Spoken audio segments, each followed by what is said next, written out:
ગાંધીધામનું એકમાત્ર રમતગમત સંકુલ જે સવારે હજારો લોકો માટે વોકિંગ, ક્રિકેટ અને શારીરિક કસરતનું કેન્દ્ર હતું તે હવે દયનીય સ્થિતિમાં છે। સંકુલના મહિલા અધિકારીના કથિત માનસિક ત્રાસ અને મનસ્વી નિર્ણયોને કારણે સિનિયર સિટીઝન સહિત ઘણા લોકોએ અહીં આવવાનું બંધ કરી દીધું હોવાના લોકો આક્ષેપ કરી રહ્યા છે। વર્ષો જૂના વૃક્ષોને કાપી નાખવામાં આવ્યા છે અને લોકોના વિરોધ કરવા પર તેમણે ગ્રાઉન્ડમાં પ્રવેશ ન આપવાની ધમકીઓ આપી હોવાનો પણ આક્ષેપ કરવામાં આવ્યો છે। ટ્રાફિકની સમસ્યા નિવારવા અને સુવિધા માટે બનાવેલા નાના દરવાજા પણ ઉપરના ઓર્ડરના બહાને બંધ કરી દેવાયા છે। સંકુલમાં swimming pool, cricket practice ground, football અને વોલીબોલ ગ્રાઉન્ડ જેવી તમામ સુવિધાઓ વર્ષોથી બંધ છે અને તો માવજતના અભાવે બિનઉપયોગી બની છે।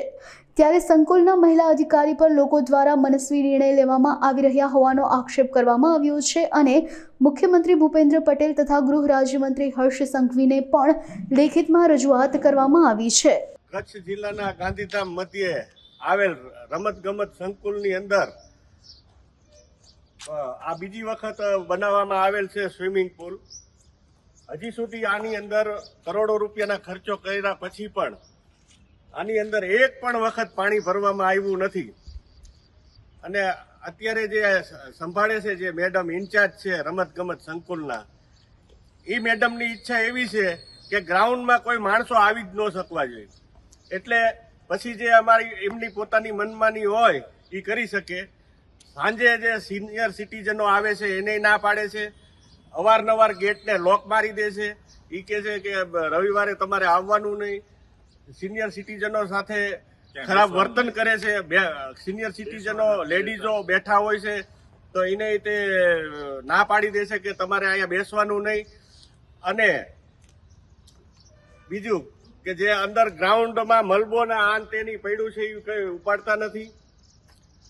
એટલે એન કેન પ્રકારે જે માણસો રમવા આવે છે, જેમ કે ક્રિકેટ હોય, સિનિયર સિટીઝનો મોર્નિંગ વોકિંગ કરતા હોય, આ બધાને એન કેન પ્રકારે પરેશાન કરીને કે ગ્રાઉન્ડમાં ન આવે એવી જ એમની મહેચ્છા રહેલી છે, જેથી કરીને ગાંધીધામની જાગૃત નાગરિક આની પાછળ તપાસ કરાવે તો આની અંદર ભ્રષ્ટાચારની પોલ ખુલ્લી પડે એમ છે। સ્વિમિંગ પુલની આવી ખરાબ દુર્દશા જોયા પછી આ બીજું એક વોલીબોલ માટેનું ગ્રાઉન્ડ છે, એને જોઈ શકો છો આપ એનો ગેટ બંધ કરી દીધો છે। આમાં તે લાખો રૂપિયાના ખર્ચા પછી પરિણામ કઈ છે, અહીંયા કોઈ આવી શકે નહીં એવી જ આ લોકોની હંમેશા મહેચ્છાઓ રહેલી છે, જેથી કરીને કોઈ ગ્રાઉન્ડમાં આવે નહીં એટલે એ લોકો એમના મનમાયનો ભ્રષ્ટાચાર કરી શકે।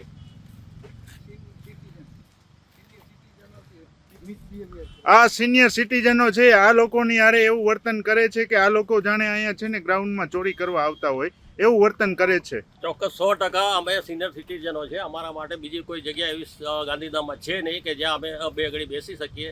આ સ્થાન બહુ સરસ હતું, અમે બેસીએ છીએ, પણ ઘણા લોકોને નથી ગમતું, એટલે ઘણી દાદાગીરી કરે છે। અમુક તત્વો એવા છે અહીંયા જે આપણા અધિકારી આવી ગયા છે, સંચાલકો આવી ગયા છે જે બહુ દાદાગીરી કરે છે।